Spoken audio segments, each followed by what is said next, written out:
साथियों नमस्कार, कैसे हैं आप सब लोग। उम्मीद है सभी बहुत अच्छे, शानदार, लाजवाब हैं, एकदम ज़बरदस्त, बेहतरीन, जिंदाबाद। और आप सभी की तैयारी एकदम, पढ़ाई बहुत अच्छी, बहुत बढ़िया वाली चली हुई है। उम्मीद है आप सभी ने कल की क्लास को बहुत अच्छे से एंजॉय किया, सारी चीज़ों को बहुत अच्छे से सीखा, समझा। एक बहुत अच्छा पॉजिटिव रेस्पॉन्स आप सभी का है कल की क्लास को लेकर। मैंने कुछ टेलीग्राम पर भी मैसेजेस देखे और कुछ मैंने क्लास के नीचे जो आप कमेंट करते हैं वो भी पढ़े। तो थैंक यू आप सभी का। और उम्मीद है आप सभी अब इस क्लास के चलने के तरीके को समझ गए होंगे कि इस क्लास में हमारा मूल उद्देश्य थोड़े से समय की बचत करना है। लेकिन बचत का मतलब ये नहीं है कि हम कुछ कंटेंट को छोड़ देंगे, नहीं, कंटेंट बिल्कुल उतना ही डिलीवर करेंगे, उसी तरीके से डिलीवर करेंगे। बस अपना समय जो हम बचाएंगे वो लिखने में बचाएंगे, क्योंकि हम समझने पे ज़्यादा जोर देंगे। और बात भी ऐसी ही है कि अगर विज्ञान को समझ लिया जाए तो लिख तो आप खुद से भी सकते हैं। वैसे भी लिखने की कोई ज़रूरत नहीं है, पीडीएफ से आप इसको बड़े आराम से पढ़ सकते हैं, क्योंकि एक एक शब्द मैंने इंग्लिश और हिंदी दोनों भाषाओं में पीडीएफ में लिखा है। अच्छा, उम्मीद है आप सभी के जो बहुत सारे मन में विचार चल रहे थे कि भैया क्वेश्चन करवाओगे कि नहीं करवाओगे, बाईलिंगुअल पढ़ाओगे या नहीं पढ़ाओगे, मेरे हिसाब से कल की क्लास से सारे दूर हो गए हैं।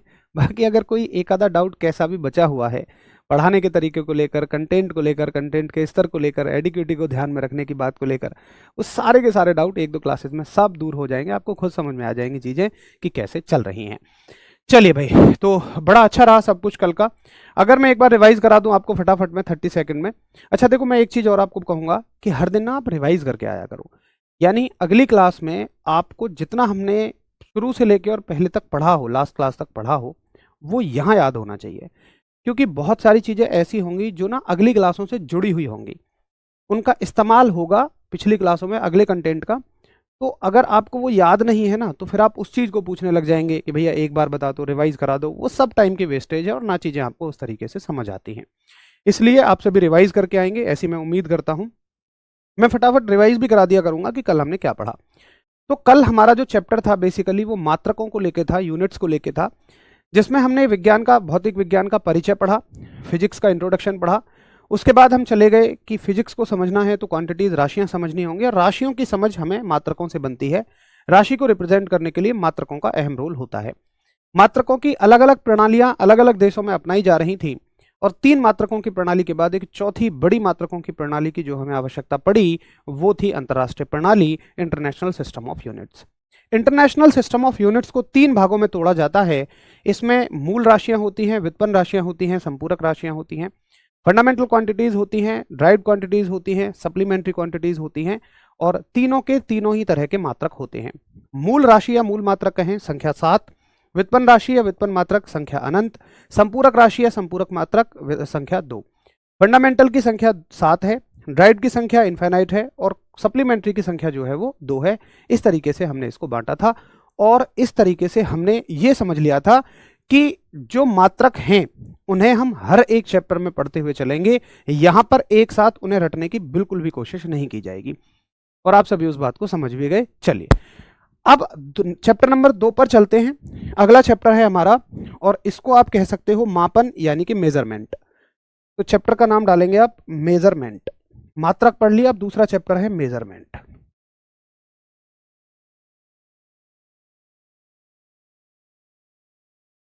मेजरमेंट। अब तक देखिए हम इस बात की समझ बनाने में सफल हुए हैं कि पूरी भौतिक विज्ञान के हर एक चैप्टर में हमें केवल क्या पढ़नी है, हमें केवल राशियां पढ़नी है। और यह भी हमें समझ में आ गया है कि राशियों को व्यक्त करने के लिए किसकी आवश्यकता होती है, मात्रकों की आवश्यकता होती है। राशि को व्यक्त करने के लिए बहुत सारी चीजों की जरूरत पड़ती है, मात्रक उसमें से एक पहलू होता है, मात्रक केवल एक पक्ष है। अब देखो, जैसे मान लो राशि है, मैं द्रव्यमान की ही बात करूं, तो द्रव्यमान को चलो ये तो ठीक है कि आप किलोग्राम में मापोगे, लेकिन जब दुकानदार अंकल जी आपको 4 किलो चीनी देंगे, तो ये उन्हें कौन बताएगा कि जब वो पन्नी में भरते जा रहे हैं चीनी, कि चीनी 4 किलो हो गई है। चलो ठीक है, किलोग्राम में मापोगे, सही है, लेकिन उस बात को बताएगा कौन कि 4 किलो चीनी हो गई है? तो उसके लिए आपको तराजू की जरूरत पड़ती है। कपड़े को आप मीटर में मापोगे, दुकानदार आपको कपड़ा देगा मीटर में, लेकिन 1-1.5 मीटर कपड़ा हो गया है, ये उसे कैसे पता लगेगा? तो उसके लिए वो इंच टेप लेता है। तो हर राशि को मापने का एक मापक यंत्र होता है, ये समझना शायद बहुत बड़ी मुश्किल बात नहीं है। अब देखिए राशियां कितनी हैं, बहुत सारी हैं, तो सभी राशियों के मापक यंत्र तो हमें नहीं पढ़ने। कुछ मापक यंत्र जो हर परीक्षा के लिए बहुत महत्वपूर्ण हैं, उन मापक यंत्रों को हम पढ़ेंगे, उन मेजरिंग इंस्ट्रूमेंट को हम पढ़ेंगे। कैसे, सुनिए।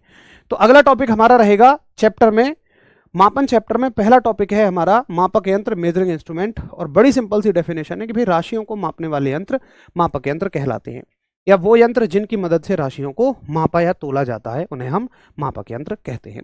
आगे देखें, मापक यंत्र कौन कौन से हैं, किस किस राशि को मापने के लिए हैं।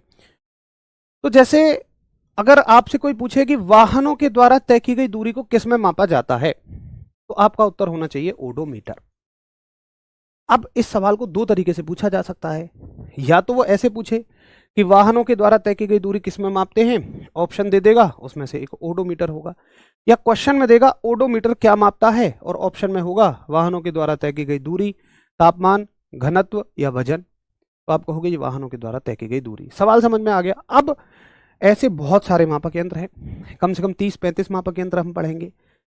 अगर ऐसे सीधा रटोगे तो भूल जाओगे। देखिए, हर चीज को ना, अगर कुछ चीजें कभी डायरेक्ट भी पढ़नी पड़े, अब इसमें कोई सूत्र तो है नहीं, कोई डेरिवेशन तो है नहीं, तो सीधा ही पढ़ना पड़ेगा। भाई बाबर की मृत्यु उस साल में हुई, उस बात को सीधा ही याद रखना पड़ेगा, उसमें कोई डेरिवेशन तो है नहीं। तो उसके लिए भी एटलीस्ट आप एक जुगाड़ निकाल लिया करो। अरे भाई, विद्यार्थी जीवन है, जुगाड़ों की कमी थोड़ी होनी चाहिए। अब जुगाड़ कैसे निकालोगे, देखो मैंने सभी मापक यंत्रों के लिए ऑलमोस्ट ट्रिक बनाई हुई है, एक दो को छोड़ के। जैसे बात आएगी दूरी मापने की, तो आप ये मानो कि 3 कारों की रेस हो रही है, ऑडी कार है, वैगनार है और एक स्विफ्ट कार है। अगर सबसे ज्यादा देखें तो कौन दूर तक जाएगी, तो ऑडी कार दूर तक जाएगी। आज के बाद आप इसको नहीं भूलोगे कि ऑडी कार सबसे ज्यादा दूर तक जाएगी, और वहीं से आपको पता लग जाएगा ओडोमीटर। ऑप्शन आते ही आपको समझ में आ जाएगा, अच्छा ऑडी कार मतलब ओडोमीटर। इसको तो रिवाइज भी करने की जरूरत नहीं है, इसी अंदाज में हम सारे मापक यंत्र पढ़ेंगे। अब आप कहोगे जी ये तो चाल बताता है, ये थोड़ी ना ओडोमीटर है, ये कहाँ दूरी बताता है। तो दूरी बताने वाला ये होता है ना, इसमें अंदर जो होता है, जिसमें आप देखते हो कि बाइक कितनी चल चुकी है, कितने किलोमीटर चल गई है, ये होता है ओडोमीटर। इसी अंदाज में सारे मात्रक हम सारे मापक यंत्र पढ़ेंगे। आगे पूछा जाएगा अल्टीमीटर क्या मापता है। तो भैया अल्टीमीटर मापता है ऊंचाई। और आप याद रखोगे कि आपकी जिंदगी में जरूर एक आदमी ऐसे होंगे कोई जो आपको बहुत सपोर्ट करते हैं, उनको कहते हो भाई वाह क्या अल्टीमेट आदमी है। तो आप चाहोगे अल्टीमेट आदमी हमेशा ऊंचाइयों पर जाने चाहिए। लैक्टोमीटर दूध की शुद्धता से संबंधित है। जिस हिसाब से शहर बढ़ रहे हैं, गांव घट रहे हैं, एक दिन दूध की कीमत लाखों में पहुंच जाएगी। लाख से याद रखोगे लैक, और लाख का मतलब हो जाएगा दूध की शुद्धता। अब आपको तुरंत याद आ जाएगा, सवाल में सवाल आएगा, बताइए दूध की शुद्धता, तो आपको याद आ जाएगा अच्छा दूध का संबंध लाख रुपए से है, तो लैक्टोमीटर, या लैक्टोमीटर लाख, लाख मतलब दूध की शुद्धता। तो आपको तुरंत वहां से याद आ जाएगा। ये सर कैसे काम करता है, एक भाई ये पूछ रहे हैं। अरे भाई इसके काम पे नहीं जाना, हमने कहा इंजीनियर नहीं बनना है, डेयरी नहीं खोलनी है, बस सवाल का उत्तर करना है कि लैक्टोमीटर दूध की शुद्धता मापता है। अगर इन सब चीज़ों पे हम जाएं कि ये कैसे काम करता है, फिर तो सिलेबस नहीं होगा 4 साल में भी मालिक, इसलिए लिमिटेड बस। आगे देखिए हाइड्रो, हाइड्रो। अरे भैया किससे डरे, अरे भैया डरो तरल पदार्थों से। क्यों डरे भैया तरल पदार्थों से, तरल पदार्थ जैसे पानी ला देते हैं सुनामी, तो तरल पदार्थ बड़े खतरनाक होते हैं, इसलिए उनसे क्या करो, हाइड्रो, याद हो जाएगा। आगे हाई ग्रो, देखिए मान के चलिए आप पहाड़ पे चढ़ रहे हैं, आप और आपका दोस्त, और इधर की साइड पहाड़ के दूसरी साइड बढ़िया ठंडी ठंडी हवा आ रही है, लेकिन पहाड़ के दूसरी साइड जहां आपका दोस्त चढ़ रहा है वहां सूखी हवा आ रही है, आपका दोस्त बड़ा परेशान है। तो अब बताओ कौन ऊंचा चढ़ेगा पहाड़ पे। हाई वो ग्रो करेगा जिसको मिलेगी ठंडी ठंडी हवा, हाई वो ग्रो करेगा जिसको मिलेगी ठंडी ठंडी हवा, moisturised air, humid air. Humid air का मतलब होता है जिस हवा में नमी होती है। कई बार आपने देखा होगा भयंकर गर्मियों के महीनों में अगस्त सितंबर में सूखी गर्मी पड़ती है, सूखी हवा चलती है, और बारिश होने के बाद में ठंडी ठंडी हवा चलती है, उसको बोलते हैं आर्द्र हवा, ह्यूमिड एयर। जिस हवा के पास पानी की मात्रा होती है वो ठंडी हवा होती है। अब देखो ये ना मापक यंत्र कोई बहुत तोप नहीं है, ये सिंपल से मीटर होते हैं। जैसे आपके घर में धारा मापने का यंत्र है, वोल्टेज मापने का यंत्र है, गाड़ी में लगा हुआ है चाल मापने का यंत्र, ऐसे ही होते हैं सिंपल। इसलिए मैंने इनके चित्र लगाए हैं, चित्र पेपर में नहीं पूछे जाते, लेकिन चित्र ना लगाऊं तो जाने आप इनको क्या तोप समझ बैठो यार, जाने कितने का कैसा दिखता होगा, कितना महंगा होता होगा। ना ज्यादा महंगे होते हैं और ना ही ज्यादा ये तोप होते हैं, बड़े सिंपल सिंपल से मापक यंत्र है। अगला सवाल, बैरोमीटर। बैरो माने बैरी, बैरी कौन होते हैं, आपके दुश्मन, शत्रु, और आपके शत्रु ही आपको दबाते हैं। तो बैरोमीटर क्या मापता है, वायुमंडलीय दाब मापता है, बैरी दबाने का काम करते हैं। ठीक, आगे चलिए सेक्सटेंट। देखिए इस शब्द का मैं तो मतलब भैया सफलता निकालता हूं, सक्सेस। इस शब्द से मतलब है सक्सेस। जब आप सफल हो जाएंगे तो लोग क्या कहेंगे, अजी इसने तो बड़ी मेहनत करी है, कोई मेहनत नहीं करी, इसके तो ग्रह नक्षत्र ऊंचाइयों पर थे, आज आपकी दिन रात की मेहनत को नहीं देख रहे। जब 10 बजे वो दो नींद ले चुके होंगे ना, खर्राटे मार रहे होंगे 8 बजे के सोए हुए 10 बजे तक। एक बच्चा जब 10 से 11 भी क्लास ले रहा है रात में भी, उसकी मेहनत को कोई नहीं देखेगा, बस कह देंगे इसके तो ग्रह नक्षत्र ऊंचाइयों पर थे, लगो तुक्का हैगो, नहीं तो इनको तो बड़ो है रहो, ऐसे ही बोलते हैं ना। तो खैर याद रखेंगे, उस चीज को भी पॉजिटिव बनाओ, उससे एक सवाल याद रख लेंगे हम कि जब आप सफल हो जाएंगे तो लोग कहेंगे इसके तो ग्रह नक्षत्र ऊंचाइयों पर थे। थर्मामीटर आप सभी जानते हैं तापमान मापता है, लेकिन एक चीज इसमें याद रखेंगे कि थर्मोमीटर ना छोटे तापमान मापता है, ये स्मॉल टेम्परेचर मापता है। अब स्मॉल की परिभाषा क्या है भाई, 1-2 डिग्री सेंटीग्रेड को तो कहीं स्मॉल नहीं कहते, नहीं। तापमान के मामले में छोटे तापमान का मतलब होता है लगभग 250 से 300 डिग्री सेंटीग्रेड तक के तापमान, या 350 भी, ये वैल्यू नहीं पूछी जाएगी, आपको अंदाजा दे रहा हूं। कहीं छोटे का मतलब आप ये ना समझ बैठे कि भैया 2 या 3 डिग्री सेंटीग्रेड, 250 से 300 डिग्री सेंटीग्रेड तक के छोटे तापमान ये माप लेता है। अब इससे ज्यादा तापमान के लिए, इससे ज्यादा तापमान के लिए आप इस्तेमाल करते हो पायरोमीटर का। पायरोमीटर देखो एक बंदूक जैसी होती है, कोविड काल में आपने बहुत इस बंदूक का इस्तेमाल देखा होगा। ये दूर से ही टेम्परेचर माप देती है और ये उच्च तापमान माप सकती है। पायरोमीटर के लिए उच्च का मायना क्या है, उच्च के मायने हैं ये 750 से 850 डिग्री सेंटीग्रेड तक के तापमान माप देती है। कहीं 800 भी लिखा होता है, हमें वैल्यू याद नहीं करनी है, मैं तो आपको निम्न और उच्च के मायने बता रहा हूं। लेकिन अगर हमें सूर्य का तापमान मापना हो, भैया सूर्य का तापमान तो है यार 5000 डिग्री सेंटीग्रेड, 5000 डिग्री सेंटीग्रेड, ये तो किलोमीटरों दूर से ही पिघल के जा पड़ेंगे। पता चला गोलू भैया लेकर चल दिए पायरोमीटर को, चलो भैया सूर्य का तापमान माप लें, हजारों किलोमीटर दूर से ही जल भुन के राख हो जाएंगे ये पायरोमीटर। उसके लिए एक ऐसा यंत्र इस्तेमाल में लाया जाता है जो बहुत दूर से तापमान माप सके, और इसका नाम होता है पायरोहेलियोमीटर। पायरोहेलियोमीटर, तो पायरोहेलियोमीटर स्पेशली सौर विकिरण मापता है। सौर विकिरण का मतलब सूर्य का तापमान मापता है, सोलर रेडिएशन का मतलब सोलर टेम्परेचर को मापता है। अब याद कैसे रखोगे, देखो अगर आपने इंग्लिश थोड़ी बहुत कहीं पढ़ी हो तो पायरो शब्द का तापमान मतलब ताप से ही होता है, हेलियो का मतलब होता है सूर्य से, है ना, और मीटर का मतलब किससे होता है, मापने से। तो ये हो गया, सूर्य के ताप को मापने के लिए किसका इस्तेमाल करते हैं, पायरो हेलियोमीटर का हम इस्तेमाल करते हैं। ठीक है भाई, चलिए जी, पायरो हेलियोमीटर हो गया। अगला आता है आपका मैनोमीटर। एक दोस्त आपका, सर ट्रिक पढ़ के मजा आ रहा है, क्या पढ़ाते हो, थैंक यू भाई थैंक यू। देखो मेरी कोशिश ये रहेगी कि किसी भी चीज को हम रटे ना, या तो एक बार के रिवीजन से याद हो जाए या वो चीजें क्लास में ही याद हो जाएं, ये कोशिश है। चलो, एक दोस्त आपका, आपने उसको बुला लिया, आजा भाई मूली के पराठे बने, आ गया आपके घर, 4 मूली के पराठे दबा दिए और छोड़ रहा है गैस। तुम कहोगे ए यार गैस छोड़ दी, तो कैसे कहेगा, मैंने नहीं छोड़ी यार, मैंने नहीं छोड़ी गैस। आज के बाद आप इसे तो कभी नहीं भूलोगे, मैंने गैस नहीं छोड़ी, आपका दोस्त कह रहा है। तो गैसों का संबंध किससे हो गया, मैनोमीटर से हो गया। आगे देखिए गैल्वेनोमीटर, ये बड़ा कलाकार आदमी। मैंने कहा गैल्वेनोमीटर भैया क्या करोगे, इसने कहा कुछ नहीं करूंगा। मैंने कहा यार फिर आए क्यों हो, इसने कहा काम नहीं करने आया हूं, बस कुर्सी डाल के बैठ के देखने आया हूं। मैंने कहा जी क्या, इन्होंने कहा कि किसी भी मशीन में धारा यानी करंट है या नहीं है, बस मैं ये बता दूंगा, ये नहीं बताऊंगा कितना है, नापूंगा नहीं उसको। तो बड़ा कलाकार आदमी है, ये मोहल्ले की आंटियों की तरह है जिनकी नजर सभी पर रहती है, किसका बच्चा कहाँ जा रहा है। तो ये केवल एक परिपथ में विद्युत धारा की उपस्थिति बताएगा, ये बात याद रखना। इसका काम मापने का नहीं है, मेजरमेंट का इसका काम नहीं है, ये केवल उपस्थिति पता लगाएगा। यही बात इसको इंपॉर्टेंट बताती है, बनाती है। बच्चे क्या गलत कराते हैं कि ये मापता है, ये मापता नहीं है, केवल विद्युत धारा की उपस्थिति का पता लगाएगा। आगे देखिए एमीटर, तो नापेगा कौन, नापने के लिए, मापने के लिए, मेजर करने के लिए हमने किसको बुलाया हुआ है, एमीटर को बुलाया हुआ है। ऐसे ही वोल्ट मीटर क्या मापता है, विभवांतर यानी पोटेंशियल डिफरेंस, और विभवांतर को अपनी भाषा में हम क्या बोलते हैं, वोल्टेज भी बोलते हैं। वोल्टेज क्या होता है ये भाई हम सीखेंगे विद्युत वाले चैप्टर में, अभी बस आपको याद कर लेना है सीधा सीधा, ठीक है जी। आगे देखिए जायरोस्कोप, जायरोस्कोप क्या मापता है, एक जैसे आपके घर एक रिश्तेदार आता है और वो जब भी आता है ना आपको हमेशा पढ़ते हुए देखता है, तो वो कैसे कहेगा आपसे, अरे यार हमेशा पढ़ता ही रहता है, जा भाई यारों के साथ थोड़ा घूम के भी आ यार, जा जा भाई जा, यारों के साथ थोड़ा सा घूम के भी आ। तो जायरोस्कोप क्या पता लगाता है? घूमती हुई वस्तुओं की गति का अध्ययन करता है। इसकी इंजीनियरिंग में मत घुसना। एक दो साथी कह रहे थे जी कैसे काम करता है जायरोस्कोप। भैया इंजीनियरिंग में मत घुसो कि कैसे काम करता है, बस हमसे ये नहीं पूछा जाएगा कैसे काम करता है, हमसे सिर्फ ये पूछा जाएगा घूमती वस्तुओं की गति का अध्ययन कौन करता है? तो जायरोस्कोप करता है। सीस्मोग्राफ क्या करता है? आपने सुना होगा कई बार भूकंप आया है 6.8 रिएक्टर का, है ना? तो आप थोड़े से कई बार ना गलत भी कर देते हो सवाल को। देखिए दो चीजें हैं। रिएक्टर क्या है? रिएक्टर तो मात्रक है इसे मापने का, है ना, यानी कि यूनिट है। जैसे द्रव्यमान को नापने की यूनिट किलोग्राम है, लेकिन द्रव्यमान को मापता कौन है? तराजू मापता है।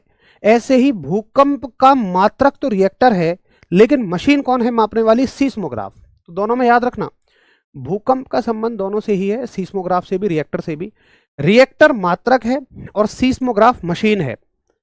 ध्यान से देखना पेपर में पूछा क्या है। कई बार वो पूछता है कि भूकंप की तीव्रता को मापने का पैमाना क्या है, तो पैमाने का मतलब उसने पूछा मात्रक। अब बच्चे सीस्मोग्राफ कराते हैं। या पूछे कई बार भूकंप की तीव्रता को किस मशीन से मापा जाता है या किस मापक यंत्र से मापा जाता है, और आप उत्तर कराते हो रिएक्टर। भाई रिएक्टर तो मात्रक है, जो मापक यंत्र है वो सीस्मोग्राफ है। याद रखोगे आप इस बात को, दोनों में डिफरेंस याद होना चाहिए। तो भूकंप की तीव्रता को कौन मापता है? सीस्मोग्राफ यंत्र मापता है। ये सिर्फ ऐसा होता है, बड़ा सिंपल सा ये ग्राफ बना देता है। बेसिकली जो वाइब्रेशंस होती है ना, जो हिलाव यानी जो आप कहो कि कंपन होते हैं, उनका ग्राफ प्लॉट कर देता है ये। आगे देखिए, एनीमोमीटर क्या मापता है?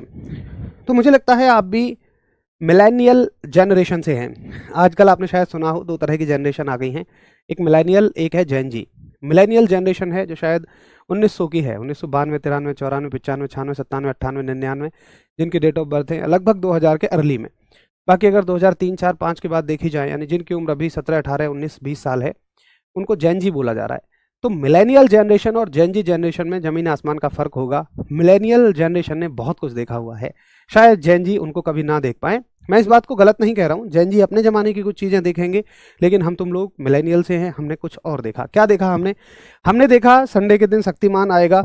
एक टीवी हमारे घर में रखा हुआ है, और उसके साथ दिक्कत है कि एंटीना को हवा की वजह से सिस्टम बिगड़ गया। एंटीना की सेटिंग हवा की वजह से बिगड़ी चुकी है और इसमें सिग्नल नहीं आ रहे हैं। तो एक भाई खड़ा हो जाएगा टीवी पे और एक भाई खड़ा कर रहा होगा एंटीने को सही कर रहा होगा, एंटीना की सेटिंग सेट कर रहा होगा। ये इसको हिलाता था, यहाँ जब चित्र आ जाया करते थे, शक्तिमान जी बढ़िया से दिखने शुरू हो जाया करते थे, ये कहता था इससे रोक दे, ये उसको रोक देता था, है ना? आप भी उसी जमाने से रहे होंगे। सर पुराने दिनों की याद दिला दी। तो इसका इस सवाल से क्या संबंध है? देखिए, एनी से याद रखोगे एंटीना। एंटीना की सेटिंग किससे बिगड़ जाती थी? वायु की गति से एंटीना की सेटिंग बिगड़ जाया करती थी। तो याद रखोगे आज के बाद, शायद आप इसे कभी नहीं भूलोगे। हाँ यार, पुराने दिनों की बातें खैर अलग थी। मेरे गांव में तो मेला लगता है हमेशा शिवरात्रि के समय पे। कल शिवरात्रि है, तो मैं बड़े समय से शिवरात्रि के दिन घर नहीं जा पाया हूँ। सौभाग्यवश कल संडे है, तो कल मैं वहीं रहूँगा। हालांकि देखो, अब इस उम्र में मेलों में जाना कोई क्या ही बोलेगा, लेकिन मतलब वो जो दिन थे ना, उनकी एक झलक को पाने के लिए जाने का मन करता है। मैं आपको बाई हार्ट बता रहा हूँ कि वहाँ से क्या खरीदना है यार। अब हम कोई खिलौनों से थोड़े ना खेलेंगे, लेकिन उन पुराने दिनों की याद करने के लिए एक बार तो जाने का मन जरूर करता है। तो अपने लिए तो नहीं, जो मेरे भतीजे भतीजियाँ हैं उनके बहाने से चला जाऊँगा उन्हें कुछ दिलाने के लिए, तो काफ़ी कुछ याद आता है ना। अरे सर, क्या आपने पुराने दिनों की याद दिला दी। मतलब मुझे लगता है फिर तो आप भी वही जनरेशन से हो। मुझे एक चीज़ और नज़र आती है, आप बताना अगर हाँ मैं सही कह रहा हूँ, कि जैसे मैं भी गांव से निकला हूँ, किसान परिवार से। आप सभी में से ज़्यादातर लोग वहीं से हैं, या किसान परिवार से ना हो तो गांव घरों से ज़रूर हैं। गांव के बच्चों की जो बचपन है ना, वो सभी का एक समान गुजरा होता है। वही मेले में से उठा के ले आए 10 रुपये वाला ट्रैक्टर, चौधरी साहब बिल्कुल मूँछों पे ताव दे के उस ट्रैक्टर पे बैठे होते हैं, और बढ़िया तरह से हम उस ट्रैक्टर में रेत वेत भर के खींच रहे होते थे। अच्छा, एक सपना होता था कुछ बड़ी गाड़ी खरीदने का, या तो रिमोट की कार या टैंकर, लेकिन पैसे उतने जेब में नहीं होते थे, तो संतुष्टि वो हामिद की चिमटा वाली चीज़ ट्रैक्टर से ही करनी होती थी। मतलब अगर हमसे पहले जाएं तो हामिद का चिमटा, और हमारे समय पे वो ट्रैक्टर बिल्कुल मैं कहूँ बराबर रहा होगा, है ना? वाह सर, क्या बात कर दी, आप भी बिल्कुल जमीन से जुड़े हुए हैं। यार देखो, जो आदमी गांव से है ना, मेरे हिसाब से वो हमेशा जमीन से जुड़ा रहेगा। चलो भाई आगे चलते हैं, समय कम है, बातें बहुत सारी हैं, करते रहेंगे बीच बीच में। देखिए, फेदोमीटर क्या मापता है? तो फेदोमीटर जब आप नीचे जमीन में जाएंगे तो दम घुटना आपका शुरू हो जाएगा। तो आप याद रखोगे, जब समुद्र की गहराइयों में जाएंगे तो दम घुटना शुरू हो जाएगा। यहां से दम घुटना, समुद्र की गहराई रिलेट कर लोगे। फेथोमीटर समुद्र की गहराई मापता है। स्फिग्मोमैनोमीटर ब्लड के प्रेशर को मापता है। ये है स्फिग्मोमैनोमीटर। भैया नजरें हटाओ, स्फिग्मोमैनोमीटर पे लाओ। ये है स्फिग्मोमैनोमीटर, जो आपकी बाजू में बांध दिया जाता है, फुसफुस जिससे करवाया जाता है, और ब्लड के प्रेशर को ये माप देता है। अगला आता है पॉलीग्राफ। पॉलीग्राफ झूठ का पता लगाता है। जिसकी झूठ का पता लग गया उसकी खुल गई पोल। तो पॉलीग्राफ क्या पता लगाता है? झूठ का पता लगाता है। आगे देखिए बोलोमीटर। अब आएंगी गर्मियां, और जैसे जैसे गर्मी आएंगी, जितनी गर्मी लगेगी ना, हम जा रहे होंगे, कोई सामने से आ रहा होगा, हम उससे कहेंगे भाई यार बहुत गर्मी है आज, तो हमारा दोस्त आ रहा होगा, तो गर्मी आती है ना, हम बोलने लग जाते हैं एक दूसरे से कि यार हाँ गर्मी आ गई, गर्मी आ गई। ठंड आएंगी, उनमें भी ऐसा होगा। तो जब भी तापमान में परिवर्तन होगा, हम क्या करते हैं? बोलने लग जाते हैं। तो तापमान में परिवर्तन को किससे मापा जाता है? बोलोमीटर से मापा जाता है। टैकोमीटर क्या मापता है? टैकोमीटर आरपीएम मापता है। आरपीएम क्या होते हैं? आरपीएम की फुल फॉर्म है रेवोल्यूशन पर मिनट। एक मिनट में लिए गए चक्रों की संख्या। कोई भी जो गोल चीज घूम रही है, एक मिनट में लिए चक्कर, एक मिनट में कितने चक्कर वो लगा रही है, उसको इस मशीन से मापा जाता है, जिसका नाम है टैकोमीटर। आगे क्रोनोमीटर। जहाजों में समय का ठीक ठीक पता लगाने के लिए क्रोनोमीटर का इस्तेमाल होता है। और अगला आता है आपका पायरोस्कोप, पेरिस्कोप। पेरिस्कोप पनडुब्बियों में समुद्र तल के ऊपर की सतह देखने के काम आता है, क्योंकि पनडुब्बियां आप जानते होंगे समुद्र में नीचे होती हैं, और ऐसा तो है नहीं कि ऊपर देखने के लिए बार बार कोई आदमी तैर के ऊपर जाएगा फिर नीचे आएगा।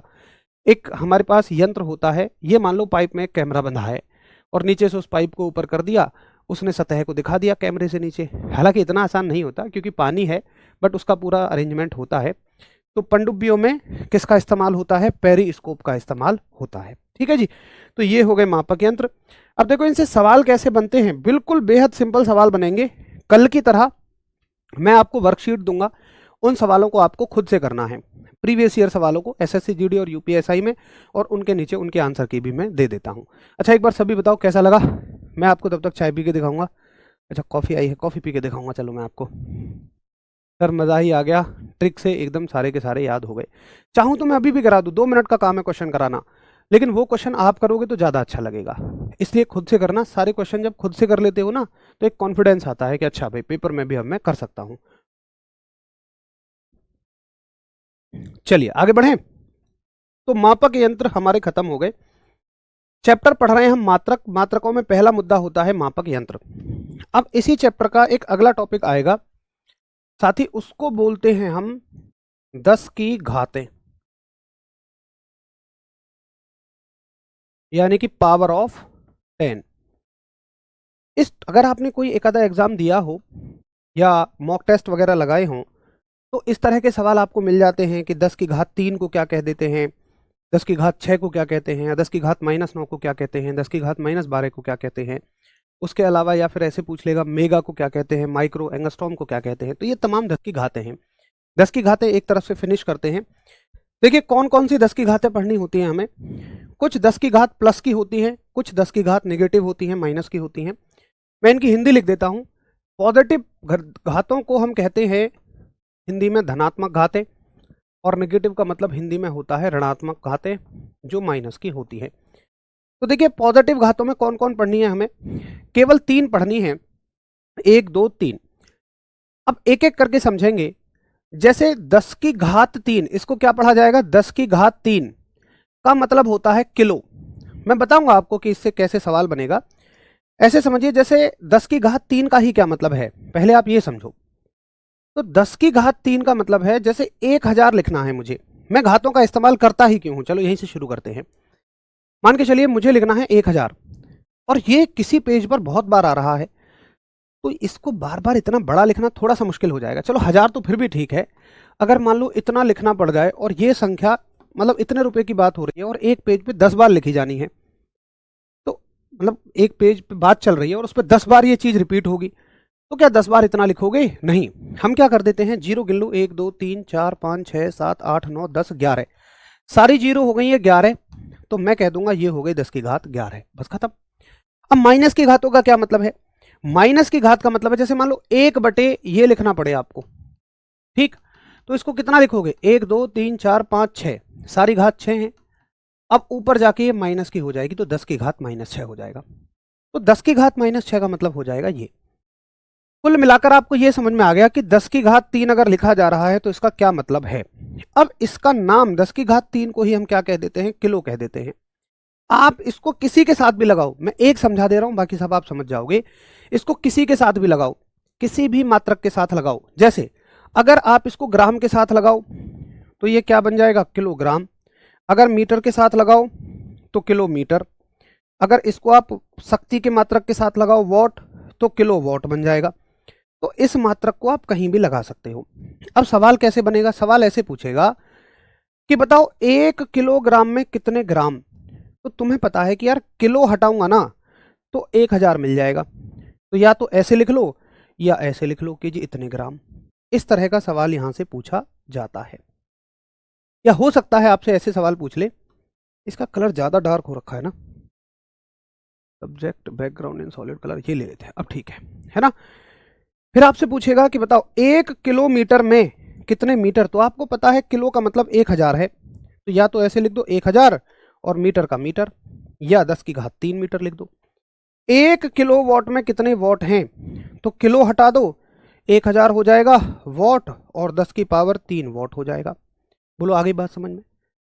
तो ऐसे इनका मतलब होता है, इस तरीके के इनसे सवाल बनते हैं। अब सारी की सारी चीज़ों को पढ़ लें कि 10 की घात 3 को क्या कहते हैं, 6 को क्या कहते हैं। और ऐसा नहीं है कि 3 के बाद आप कहो जी 4 को क्या कहते हैं। जितनी मैं करा रहा हूं यही स्टैंडर्ड होते हैं, ये स्टैंडर्ड हैं। 4 और 5 को कभी कुछ नहीं कहते। ऐसा नहीं है कि मैं नहीं पढ़ा रहा हूं, वो होती ही नहीं है। तो जितनी मैं नहीं करा रहा हूं वो नहीं होती हैं। 10 की घात 3 को किलो कहते हैं, 10 की घात 6 को मेगा कहते हैं, 10 की घात 9 को गीगा कहते हैं। अगर आप इन्हें हिंदी में भी लिखना चाहो तो हिंदी में भी लिख लीजिए, बाकी नाम तो हिंदी और इंग्लिश दोनों में सेम होते हैं। इसको मेगा और इसको गीगा। अब 10 की घात माइनस में देखिए, माइनस में और पहले से शुरू होती है। 10 की घात -1 भी पूछी जाती है, 10 की घात -2 भी पूछी जाती है।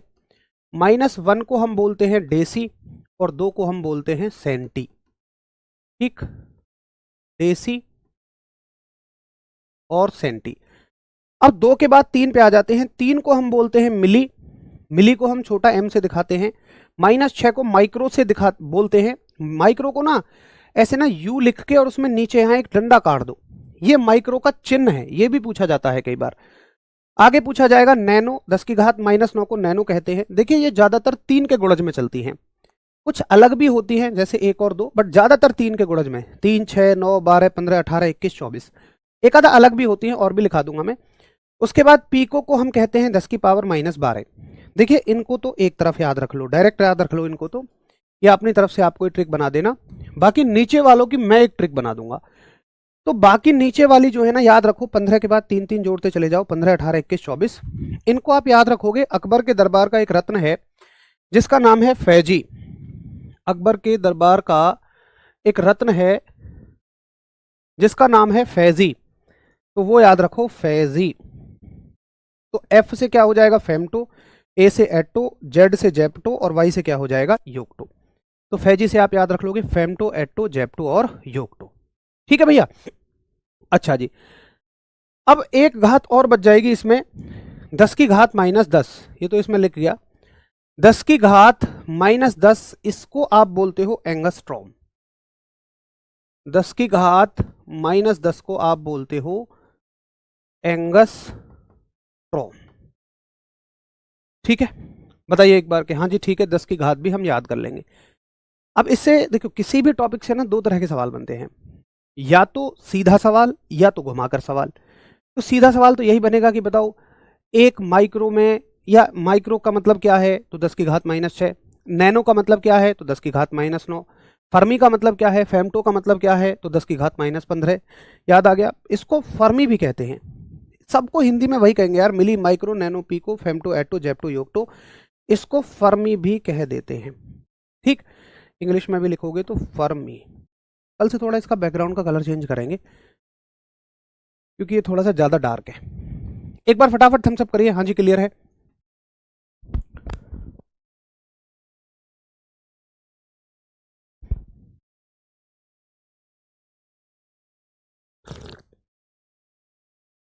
है ना, मैंने चाय पी के दिखा दिया आपको।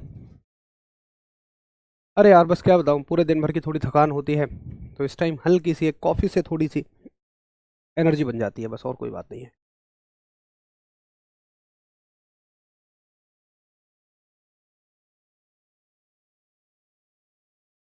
ठीक है जी, इतना क्लियर। तो एक तो सीधे बनने वाले सवाल हो गए। अब इसे देखो घुमा के सवाल कैसे पूछे जाते हैं, समझिए। आपको कंफ्यूज करने वाला सवाल वो पूछेगा। तो जैसे पूछेगा कि एक सवाल देगा, क्वेश्चन लिख लो, बहुत ध्यान से करना इस उत्तर को। 1 मीटर में कितने नैनोमीटर होते हैं, ये एग्जैक्ट सवाल आपसे पूछा जाएगा। 1 मीटर में कितने नैनोमीटर होते हैं। चलो आप उत्तर करके बताओ, ऑप्शन देता हूं मैं आपको, ए बी सी और डी। और नैनो का मतलब 10 की घात, एक -9 +9 -6 -10। बताओ इसका उत्तर फटाफट से।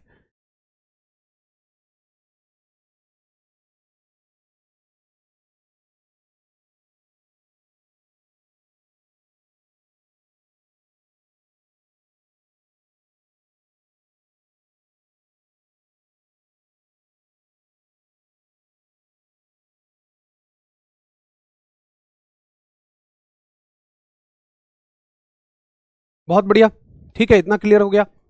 अब देखो, आप वही गलती कर रहे हो जिसके बारे में मैं कह रहा हूं आपसे, वही गलती आप कर रहे हो। आपने क्या याद लिया कि नैनो का मतलब 10 की पावर -9। लेकिन अगर आप उसे ध्यान से सुने तो वो ये है, हमने जो याद किया वो ये था कि 1 नैनोमीटर में कितने मीटर, मतलब नैनो को हटाने के लिए 10 की पावर -9 लगाने पड़ते हैं। नैनो हटेगा तो 10 की पावर -9 आ जाएंगे। लेकिन कहीं अगर मान लो हमें नैनो जोड़ना हो, मतलब मीटर के साथ मुझे नैनो जोड़ना है, तो भाई जस्ट इसका उल्टा नहीं हो जाएगा। मतलब मैं ये कहना चाह रहा हूं भाई, अगर नैनोमीटर से मीटर पूछे तो 10 की घात -9, लेकिन मीटर से नैनोमीटर पूछे तो 10 की घात +9 उत्तर होगा। ये थोड़ा घुमा के बनने वाला सवाल होता है। यहां पे एग्जामिनर आपको थोड़ा सा परेशान, थोड़ा सा कंफ्यूज कर सकता है। उम्मीद है आप बाकी सबके लिए भी ऐसे ही समझ गए होंगे। और देखो 10 की घातों से कैसे सवाल पूछे जाते हैं। 10 की घातों से कुछ बहुत छोटी दूरियों को लेकर सवाल पूछे जाते हैं। जैसे आपसे पूछा जाएगा नाभिक की त्रिज्या, परमाणु की त्रिज्या, अणु की त्रिज्या, कोशिका की त्रिज्या, न्यूक्लियस की रेडियस, एटम की रेडियस, मॉलिक्यूल की रेडियस, शेल की रेडियस।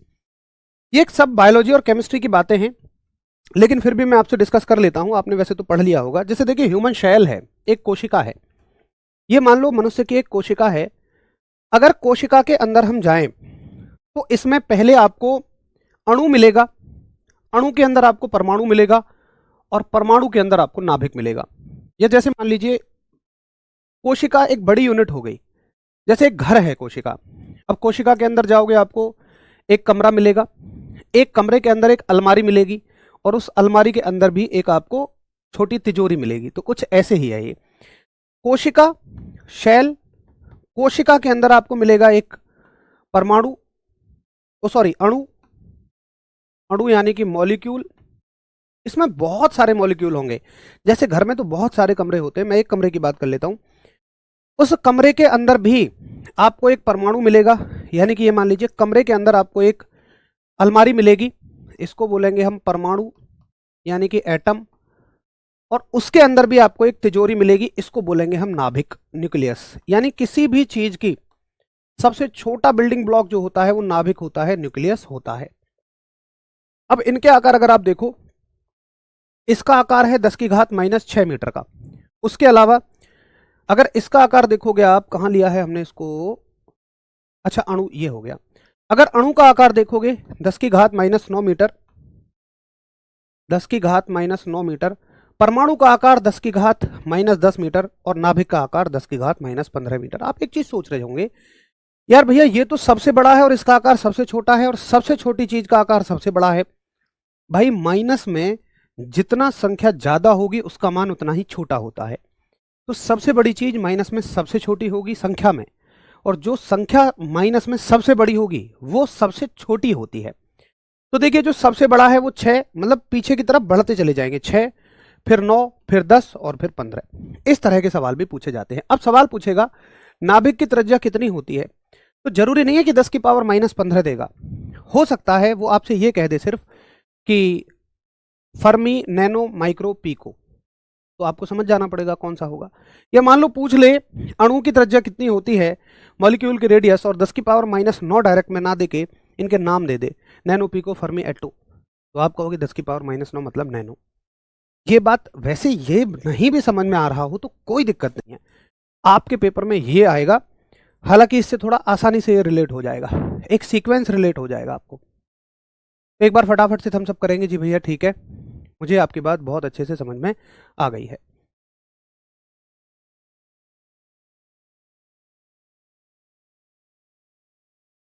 ठीक है, चलिए, तो 10 की घातों से ऐसे सवाल पूछे जाते हैं।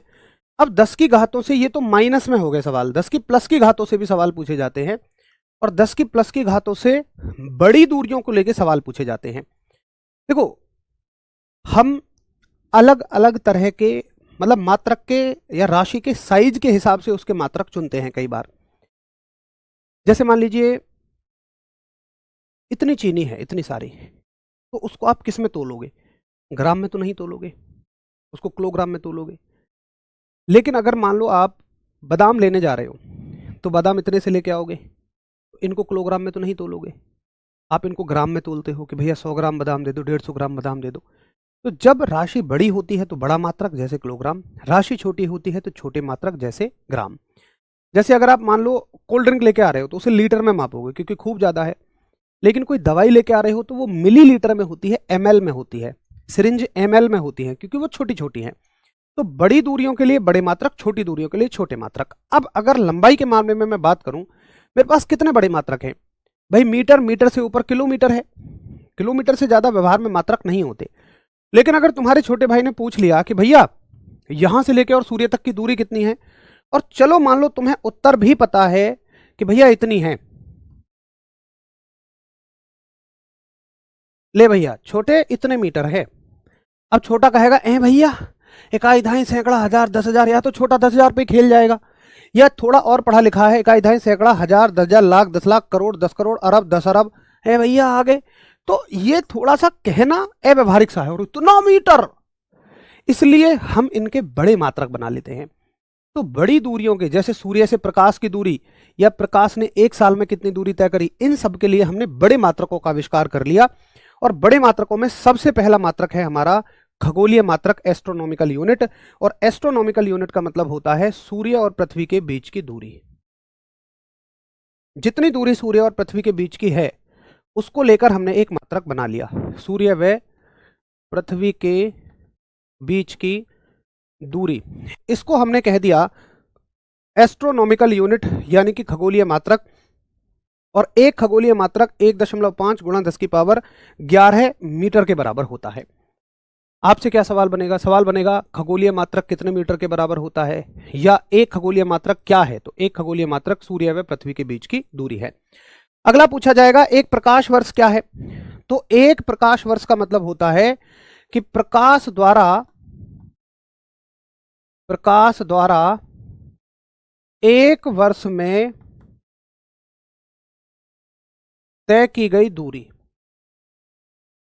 यानी कि डिस्टेंस कवर्ड बाय सनलाइट